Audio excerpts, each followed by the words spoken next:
भारत सरकार के think tank यानी नीति आयोग ने शुक्रवार 26 नवंबर को राष्ट्रीय बहुआयामी गरीबी सूचकांक यानी एमपीआई की एक रिपोर्ट जारी की है। एमपीआई गरीबी को स्वास्थ्य, शिक्षा और लाइफस्टाइल के कुछ महत्वपूर्ण और बुनियादी मानकों के आधार पर परिभाषित करती है। यानी आपके पास कितने रुपए हैं, इससे ये तय नहीं हो सकता कि आप गरीब हैं या नहीं। एमपीआई की रिपोर्ट जिन मानकों के आधार पर गरीबी को परिभाषित करती है, उन मानकों पर सवाल खड़े किए जा रहे हैं और इसके चलते ही ये पूरी रिपोर्ट विवादों में आ गई है। आइए समझते हैं कि ये मामला क्या है। पहले ये जान लेते हैं कि एमपीआई क्या है। 25 सितंबर 2015 को संयुक्त राष्ट्र महासभा ने 17 सस्टेनेबल डेवलपमेंट गोल्स यानी एसडीजी तय किए थे।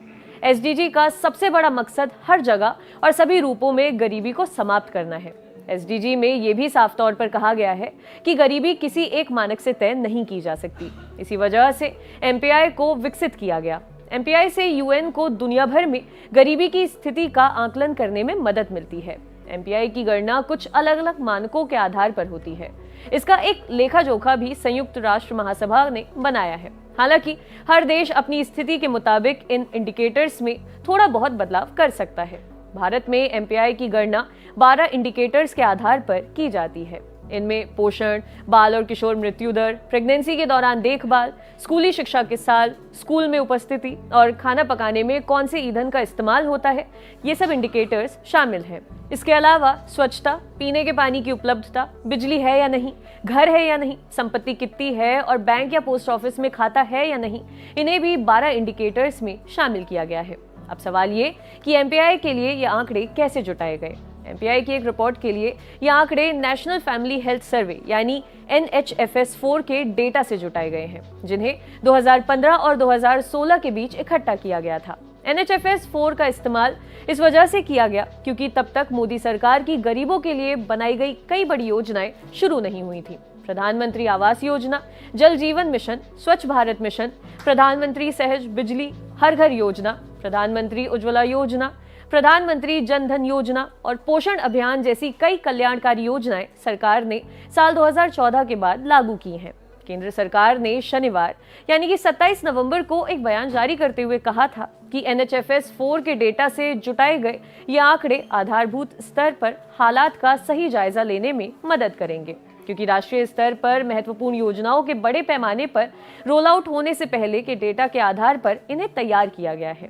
सरकार ने अपने बयान में ये भी कहा है कि अब जो दूसरी एमपीआई जारी की जाएगी वो NHFS5 के डेटा के आधार पर ही की जाएगी, जो साल 2019 और 2020 के बीच जुटाए गए आंकड़ों पर आधारित होगी और इससे सरकारी योजनाओं के लागू होने की स्थिति भी साफ पता चल जाएगी। इस एमपीआई की रिपोर्ट के मुताबिक केरल में गरीबी दर सबसे कम है।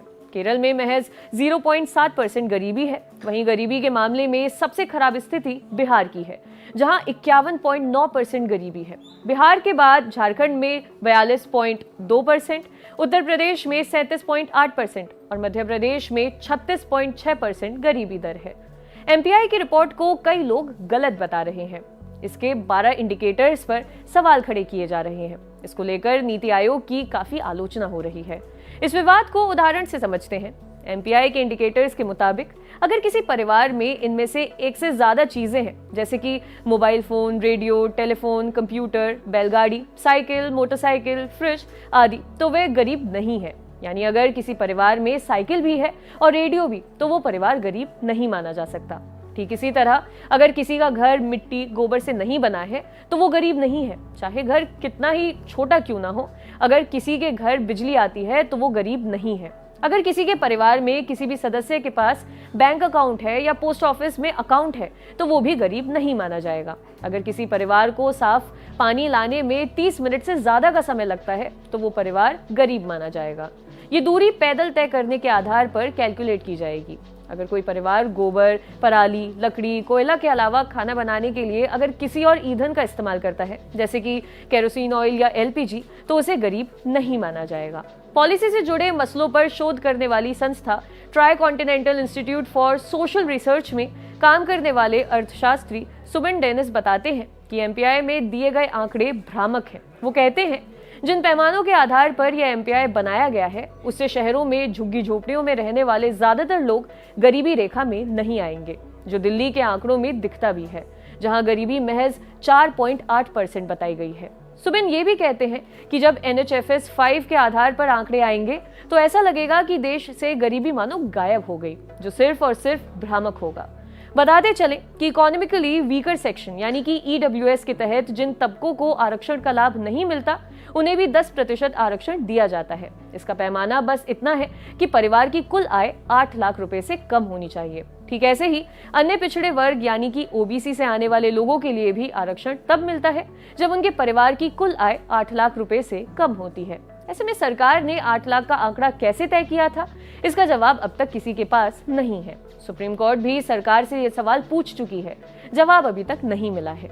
मोदी सरकार ने उज्ज्वला योजना, जनधन बैंक खाते, घर घर बिजली जैसी कई जन कल्याणकारी योजनाएं शुरू की हैं। ऐसे में ये देखना रोचक होगा कि NHFS 5 के आधार पर जब MPI जारी किया जाएगा तो उसकी क्या कहानी होगी। लेकिन अभी एक और बात का जिक्र होना बहुत जरूरी है। ये आंकड़े सिर्फ UN या उनकी संस्थाओं के लिए उपयोगी नहीं है, ये भारत सरकार के नीति निर्धारण में भी उतनी ही अहम भूमिका निभाते हैं। इस रिपोर्ट की शुरुआत में MPI और इससे जुड़े चैप्टर में ये बात साफ साफ बताई गई है। इन आंकड़ों के आधार पर ही सरकार योजनाएं बनाती है जिसका लाभ हमें मिलता है। अब अगर ये आंकड़े भी भ्रामक होंगे तो नीति निर्धारण पर इसका कितना भारी प्रभाव पड़ेगा आप समझ सकते हैं। आपके लिए पूरी रिपोर्ट बनाई थी